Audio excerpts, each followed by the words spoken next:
Jadi mungkin Prabowo ingin memberikan pengetahuan tentang rapat kabinet dari point of view para menteri-menteri, sehingga Gibran ditempatkan di depannya, bukan lagi bersama dengan Presiden Prabowo. Keempat, mungkin Presiden Prabowo juga mulai mewaspadai pergerakan Gibran, terutama ketika muncul isu Gibran diduga membayar mahasiswa sebesar 300 juta. Kalau saya sebagai presiden punya wakil seperti Gibran, tentu saya akan melakukan hal yang sama juga. Dan saya akan menganggap apa yang dilakukan oleh Gibran adalah manuver yang luar biasa untuk cari muka di hadapan mahasiswa, agar seolah-olah mahasiswa beranggapan wakil presiden lah yang mendengarkan keluh kesah mahasiswa. Jadi apa yang dilakukan oleh Presiden Prabowo sebetulnya sah-sah saja sebagai seorang presiden. Beliau berhak mengatur posisi duduk siapapun, dimanapun. Bahkan untuk tidak mengundang Gibran pun dalam rapat, Presiden Prabowo boleh loh. Jadi nggak perlu khawatir dengan Gibran. Harusnya kita bersyukur Prabowo masih memberikan tempat kepada Gibran. Gimana kalau pada akhirnya dilengsarkan? Kan Prabowo koalisinya 80% lebih di DPR. Sebenarnya tidak perlu dipertanyakan kenapa Gibran tidak sama duduknya dengan Prabowo, karena memang sudah memuakkan dan Gibran hanya merupakan pajangan sementara yang harus dibuang dan merupakan kotoran busuk terhadap beban negara ini. Kalian lupa bapaknya Wapres Gibran ini kemarin memperlakukan Ma'ruf Amin seperti apa? Nah, itulah hukum karma. Jokowi pernah memperlakukan Ma'ruf Amin selaku partner politiknya, selaku wapresnya. Flashback, kalian yang paham politik pasti tahu bagaimana Jokowi kemarin memperlakukan Ma'ruf Amin selaku wapresnya. Nah, sekarang anaknya diperlakukan Prabowo seperti ini, ngapain kalian tersakiti? Aduh. Kalau Gibran ini diajak ngomong, tahu sendirilah di VT-VT Gibran seperti apa dengan audiens, dengan masyarakat yang gak nyambung. Apakah pantas menjadi the next presiden 2029? Bahkan ada yang berkomentar, kalau tidak ada Gibran gak mungkin nyoblos Pak Prabowo, lah sopo sing ngakon. Padahal Anda disuguhi dengan calon-calon yang lain, 2 calon yang lebih berkompeten. Duduk sejajar dengan para menteri, wajah Gibran murung. Wajah Gibran terlihat murung saat duduk sejajar dengan para menteri dalam sidang kabinet bersama Prabowo Subianto. Pengamat politik menilai perubahan posisi tersebut menyiratkan reduksi kewenangan dan penegasan sentralisasi kekuasaan tunggal di bawah Presiden Prabowo.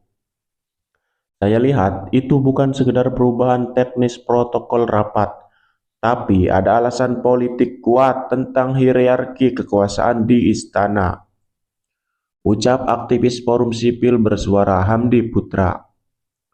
Dia mengatakan seharusnya dalam sidang-sidang kabinet, posisi duduk wakil presiden berada mendampingi presiden pada meja pimpinan utama.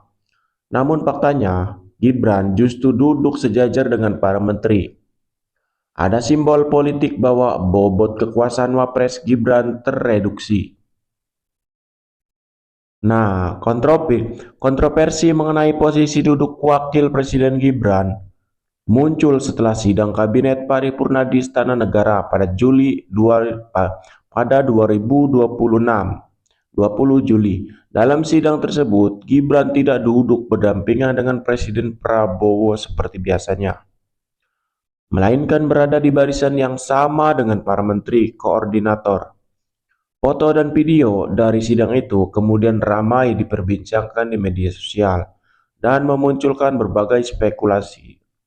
Pihak istana melalui Menteri Sekretaris Negara Prasetyo Hadi membantah bahwa perubahan posisi duduk tersebut berkaitan dengan hubungan presiden dan wakil presiden. Menurut penjelasannya, penataan kursi dilakukan karena alasan teknis, termasuk penyesuaian tata ruang dan penggunaan teleprompter agar presiden dapat menyampaikan pengarahan dengan lebih leluasa. Jadi, hingga saat ini perubahan posisi duduk memang menjadi sorotan publik. Muncul berbagai spekulasi di media sosial mengenai maknanya. Pemerintah menyatakan tidak ada makna politik di balik pengaturan tersebut dan menegaskan bahwa itu murni alasan teknis. Di dunia politik tingkat tinggi, tidak ada detail yang terlalu kecil untuk diabaikan. Gestur, tatapan muka, hingga urutan tempat duduk di meja rapat selalu punya makna tersirat. Momen ketika kursi wakil presiden bergeser dari samping presiden menjadi sejajar dengan jajaran menteri, kini memancing satu pertanyaan utama di benak publik. Ada apa sebenarnya? Apakah pergeseran ini sekedar efisiensi tata ruang sidang atau justru bentuk pamer kekuatan dan sinyal dingin bahwa konstelasi di pucuk pimpinan nasional mulai mengalami friksi? Dalam sejarah politik istana, perubahan tata letak protokoler yang mencolok hampir tak pernah terjadi tanpa restu ataupun instruksi khusus dari pucuk pimpinan. Ketika komunikasi resmi belum memberikan jawaban benderang, publik hanya bisa menebak-nebak dari simbol yang tertangkap kamera. Satu hal yang pasti, pergeseran posisi ini telah melempar bola liar tentang seberapa solid dinasti kekuasaan yang dibangun belakangan ini. Ini murni urusan tata letak ruang rapat atau sinyal keretakan di balik layar. Ada yang tidak biasa pada saat rapat kabinet kemarin, di mana posisi duduk Wakil Presiden Gibran tidak lagi setara dengan posisi duduk Presiden Prabowo. Sebetulnya saya kasihan sama Gibran, ngelihat mukanya yang nggak enak itu, asem banget sih. Tapi saya mencoba memahami dari sisi Presiden Prabowo. Pertama, mungkin Presiden Prabowo ingin menegaskan hanya ada satu matahari di Republik ini, nggak ada yang lain. Kedua, Presiden Prabowo ingin menegaskan kompetisi antara istana dengan Solo itu hanya ditentukan oleh istana, yaitu Presiden Prabowo sendiri sebagai presiden sah hari ini.